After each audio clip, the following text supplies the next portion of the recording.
Hello and welcome to the online platform of Rouse Academy for competitive exams. And I, Pragya Pandey, welcome you all to our very special series on daily news review. So without wasting any time, let's see what is in the news.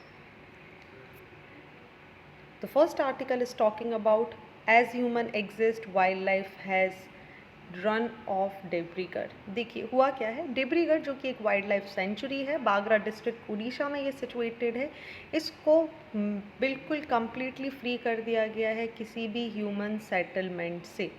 And इसी के साथ आप देखेंगे it is following the countries largest peaceful relocation of the forest developers भी आपको यहाँ पर देखने मिलेगा। कारण क्यों, लगभग 400 से ज़्यादा फैमिली को यहाँ पर इस वाइल्ड लाइफ सेंचुरी के आसपास से यहाँ पर शिफ्ट किया गया है to another place. Also they have positively take this relocation system, और यहाँ पर इसी के साथ लगभग 353.81 स्क्वायर किलोमीटर में फैली ये जगह पूरी तरीके से डेडिकेट हो चुकी है वाइल्ड लाइफ के लिए। बात करते हैं इस सेंचुरी के बारे में, तो ये सिचुएटेड है बागरा डिस्ट्रिक्ट उड़ीसा में। इम्पॉर्टेंट हो जाता है महानदी हीराकुंड डैम के पास, और लगभग 346 please correct this data with the recent one is the 353.81 square kilometre में आपको ये फैली हुई दिखाई देगी। ये ईस्ट और नॉर्थ में हीराकुंड रिजर्वॉयर से घिरी हुई है, इसीलिए इम्पॉर्टेंट हो जाती है। इसको वाइल्ड लाइफ सेंचुरी डिक्लेयर किया गया था 8 फरवरी 1985 में। इम्पॉर्टेंट साइट है क्योंकि एक इन सिटू कंजर्वेशन वाइल्ड लाइफ है जो कि उड़ीसा में आपको देखने मिलेगी। फ्लोरा एंड फौना की बात करें तो ड्राई डेसिडियस फॉरेस्ट हमें देखने मिल जाते हैं, और लगभग 4 horn antelope, Indian leopard, Indian elephant, sambar, चीतल, गौर जैसे और भी विभिन्न जीव जंतु आपको यहाँ पर देखने के लिए मिलेंगे। हालांकि सिमलीपाल और सतकोसिया के बाद ऐसा माना जा रहा है कि इसे तीसरा वाइल्ड टाइगर रिजर्व डिक्लेयर कर दिया जाएगा उड़ीसा का। ऑलराइट, चलिए talking about the next article here, जहाँ पर आईआईटी खड़गपुर डेवलप करने वाला है एक tamper proof signalling system for Indian railways. देखिए रिसेंटली जो ट्रेन हादसा हुआ है, सभी को पता है इसके बारे में। इसको ओवरकम करने के लिए, अभी तक का सबसे बड़ा ट्रेन हादसा था, आप मुझे कमेंट सेक्शन में बताएंगे कि ये जो ट्रेन हादसा है जिसके बारे में मैं यहाँ बात कर रही हूँ, ये किस स्थान पर हुआ था और कितनी ट्रेनों का कोलिजन यहाँ देखने के लिए मिला था। देखिए आईआईटी खड़गपुर एक नए कॉन्सेप्ट के साथ यहाँ पर आया है, जहाँ ये टेम्पर प्रूफ सिग्नलिंग सिस्टम जो कि एक ब्लॉकचेन टेक्नोलॉजी पर बेस्ड होंगे उसको इस्टेब्लिश करने की बात कर रहा है, ताकि इंडियन रेलवेज़ के जो सेफ्टी मेजर्स हैं उनको बढ़ाया जा सके। ये नया सिस्टम कंप्लीट करेगा जो एग्जिस्टिंग डेटा लॉगर सिस्टम है, जिसे हम एग्जैक्टली ब्लैक बॉक्स बोलते हैं। जैसे आपको ब्लैक बॉक्स एयरक्राफ्ट में आपने सुना होगा, उसी तरीके से ये ब्लैक बॉक्स का जो सिस्टम है जो उड़ीसा के बालासोर एक्सीडेंट के बाद ज़्यादा लाइमलाइट में आया था उसकी बात कर रहा है।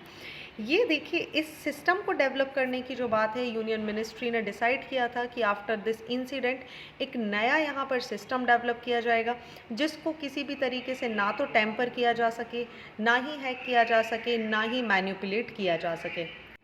अब देखिए जिस ब्लॉकचेन टेक्नोलॉजी को यहाँ यूज़ करने की बात की जा रही है, इसे यूजुअली क्रिप्टो करेंसीज में यूज़ किया जाता है। नाउ द फर्स्ट थिंग कम, हमें यहाँ पे दो चीज़ें समझनी है, पहले तो ब्लैक बॉक्स सिस्टम और दूसरा ब्लॉकचेन टेक्नोलॉजी।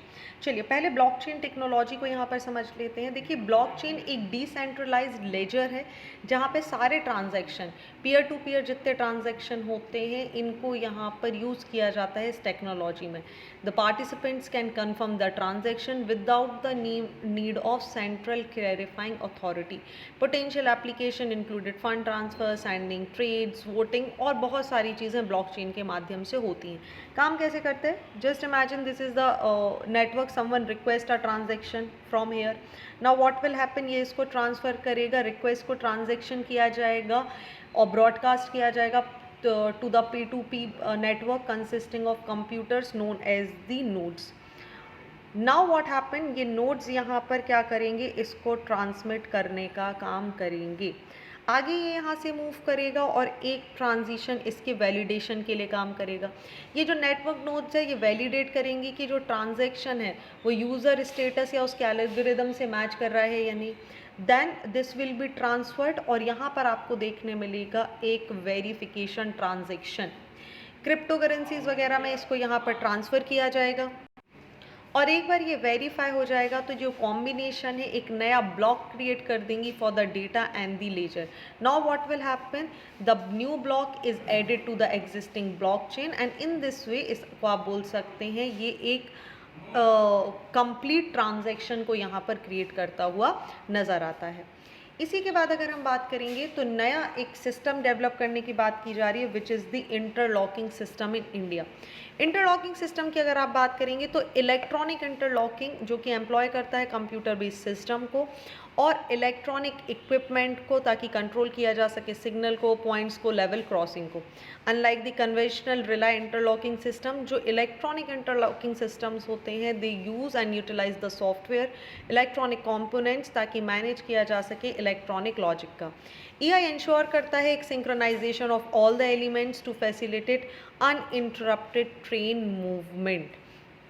कंपोनेंट्स क्या होते हैं आपको देखिए पता होने चाहिए. इसके कंपोनेंट्स में यूजुअली आपको देखने के लिए मिलेंगे signals, points, track circuits, additional components like data loggers etcetera जो कि डुअल लॉक सिस्टम के साथ यहाँ काम करते हैं. सो इलेक्ट्रॉनिक इंटरलॉकिंग आपको क्लियर हुआ. इसके 3 क्रूशियल एलिमेंट, सिग्नल जो कि बेस होता है status of the track ahead, signal जो यूज़ किए जाते हैं ट्रेन को स्टॉप करने में लाइक रेड, प्रोसीड करने के लिए ग्रीन या एक्सरसाइज कॉशन के लिए येलो.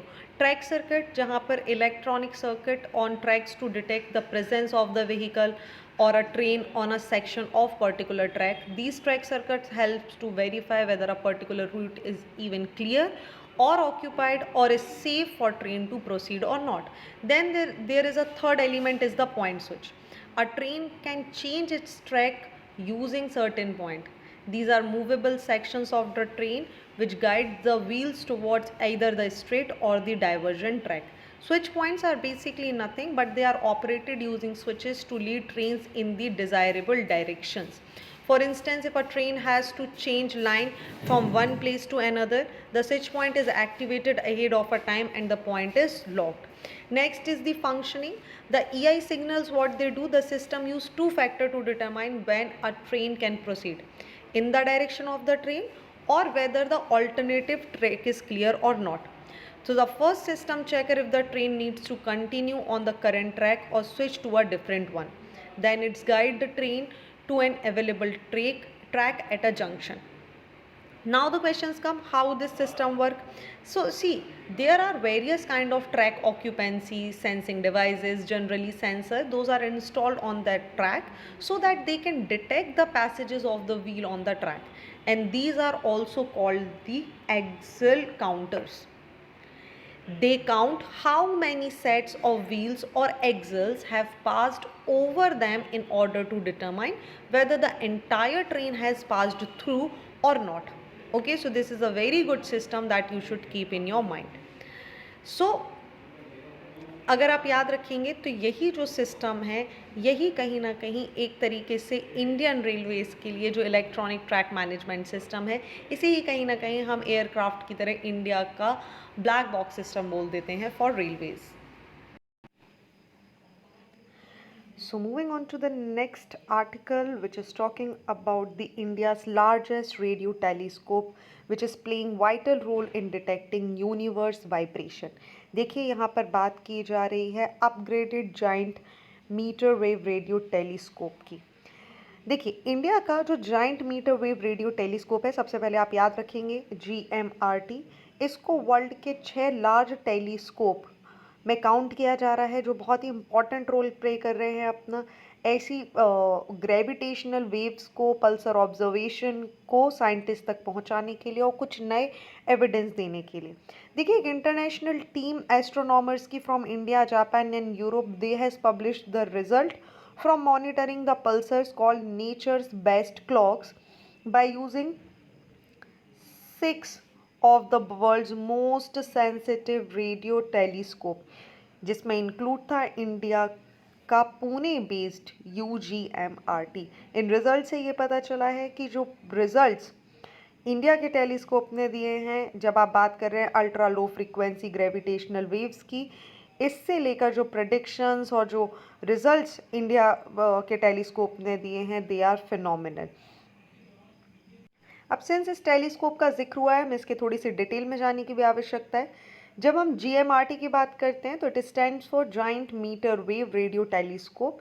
ये it is an array of 30 full steerable parabolic radio telescope of 45 diameter observing and meter wavelength. It operates by the National Center for Radio Astrophysics of the Tata Institute of Research. GMRT एक indigenous project है which designed is based on the smart concept जो stand करता है for stretch mesh attached to rope trusses. Location की बात करें तो पुणे के पास खोडाड में ये आपको लोकेट दिखाई देगा। एम इसका क्या है? लो फ्रिक्वेंसी रेडियो टेलीस्कोप है ये हेल्प करता है इन्वेस्टिगेट करने में बहुत सारी रेडियो एस्ट्रोफिजिकल प्रॉब्लम्स जो कि सोलर सिस्टम से लेकर यूनिवर्स को ऑब्जर्व करने तक दिखाई देंगी। हालांकि इसने एक और बहुत महत्वपूर्ण काम किया है। अगर आप देखेंगे तो 2020 में इसने हेल्प किया तो ऑब्जर्व करने में biggest explosion in the history of the universe जिसे ऑफिकस सुपर क्लस्टर एक्सप्लोजन के नाम से भी जाना जाता है।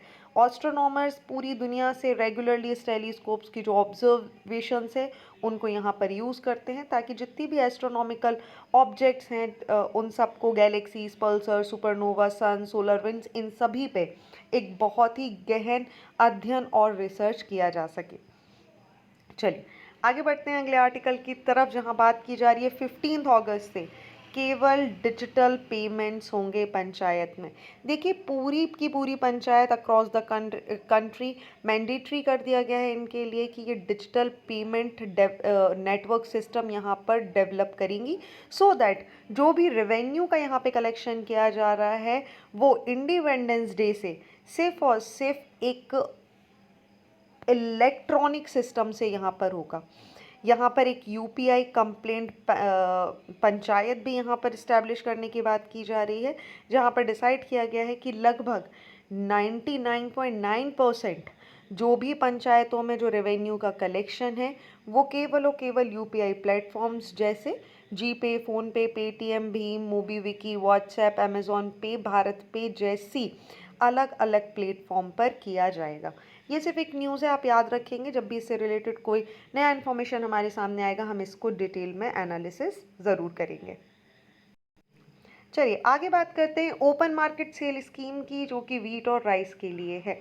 नाउ द क्वेश्चन कम कि हो क्या रहा है, स्टोरी को समझते हैं। देखिए स्टेट्स अभी एक नया ऑल्टरनेटिव ढूंढ रहे हैं जहां पर वो वीट और राइस को यहाँ पर बेचने के बारे में बात कर रहे हैं। जब ये स्टेप कब उठाया जा रहा है? जब फूड कॉरपोरेशन ऑफ इंडिया जिन्होंने यहाँ पर क्वांटिटी रिस्ट्रिक्शन फॉलो करने के लिए मजबूर कर दिया है स्टेट्स को। ओके अब देखिए ओपन मार्केट सेल स्कीम हमें यहाँ पर समझना ज़रूरी है कि आखिर ये है क्या। ओपन मार्केट सेल स्कीम की अगर हम बात करें so this is the section what you have to read, let's understand in a separate slide है। देखिए open market sale scheme food corporation of India ने एक स्कीम यहाँ पर लॉन्च की है जहाँ पे जितना भी सरप्लस स्टॉक है जो वीट और राइस का उसको यहाँ पर क्या किया जाएगा, उसका प्राइस डिटरमाइन किया जाएगा थ्रू ई ऑक्शन एक ओपन मार्केट में। क्यों ऐसा कर रहा है FCI? ताकि जो सप्लाई है फूड ग्रेन्स का, स्पेशली जब आप बात कर रहे हैं वीट की और राइस की, जब लीन सीजन जो हमें देखने मिलता है उसको ओपन मार्केट प्राइस में लाना और ऐसे क्षेत्रों तक पहुंचाना जहां पर ये डेफिसिट है।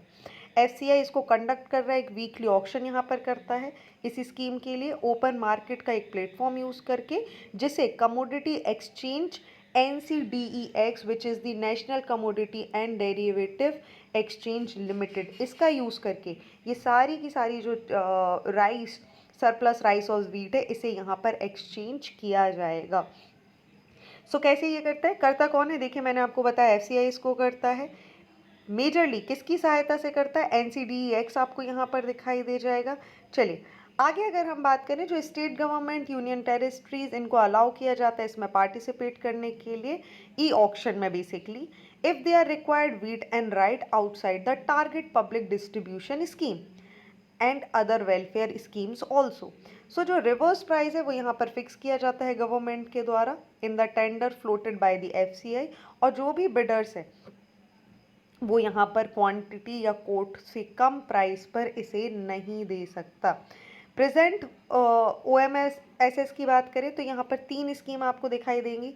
Cell of wheat to bulk consumer या फिर private trader through e auction. Again sale of wheat to bulk consumer, private traders through e auction by the dedicated movement, and sale of raw rice grade A to bulk consumer और private trader through e auction. क्योंकि हमने NCDEX के बारे में यहाँ पर बात की थी, let's read something about it also. NCDEX की अब हम अगर बात करें तो it stands for national commodities and derivatives exchange, जो कि इंडिया का एक ऑनलाइन कमोडिटीज़ एक्सचेंज करने के लिए, specially in the field of agriculture market exchange करने के लिए एक प्लेटफॉर्म है। ये एक पब्लिक लिमिटेड कंपनी है जिसे इनकॉर्पोरेट किया गया था by the companies act 1956 on April 23, 2003। आगे अगर हम बात करें तो इंडिया के जो मोस्ट प्रोमिनेंट फाइनेंशियल ऑर्गेनाइजेशन है, चाहे आप ICICI बैंक की बात कर लें, national stock exchange of India की बात कर लें, national bank for agriculture and rural development की बात कर लें, इन सभी ने मिलकर यहाँ पर क्या किया है, इस तरीके का ये इंडेक्स यहाँ पर लॉन्च किया है। NCDEX की अगर हम बात करें तो ये मुंबई में सिचुएटेड है, हालांकि जो इसके ऑफिसेज हैं वो ऑल ओवर द कंट्री आपको देखने के लिए मिल जाएंगे। अगर हम मार्च 2018 तक की बात करें तो लगभग 28 कमोडिटीज़ को इसके अंदर सिलेक्ट किया गया था ट्रेड करने के लिए। लगभग 25 कॉन्ट्रैक्ट्स हैं for agriculture product including this list. NCDEX को गवर्न करने के लिए आप देखेंगे कि इंडिपेंडेंट बोर्ड ऑफ डायरेक्टर है, जिसका कोई भी टाई आपको एग्रीकल्चर इंडस्ट्री से देखने के लिए नहीं मिलेगा। स्पेशली अगर हम बात करें तो इसको गवर्न करता है सेबी। बहुत सारे लॉज IPC के भी इसके अंदर आ जाते हैं, including security contract act 1956, company act, contract act और बाकी रेगुलेशंस एक्ट। जैसा कि मैंने आपको बताया, हेडक्वार्टर इसका मुंबई में है। ये प्रोवाइड करता है अपने मेंबर्स को सारी services across the India. Since we have also mentioned about the FCI, let's understand something about the Food Corporation of India also. FCI की स्टैट्यूटरी बॉडी है जिसे 1965 में सेट किया गया था under the food corporation act 1964, against the backdrop of major shortage of grain specially wheat in the country.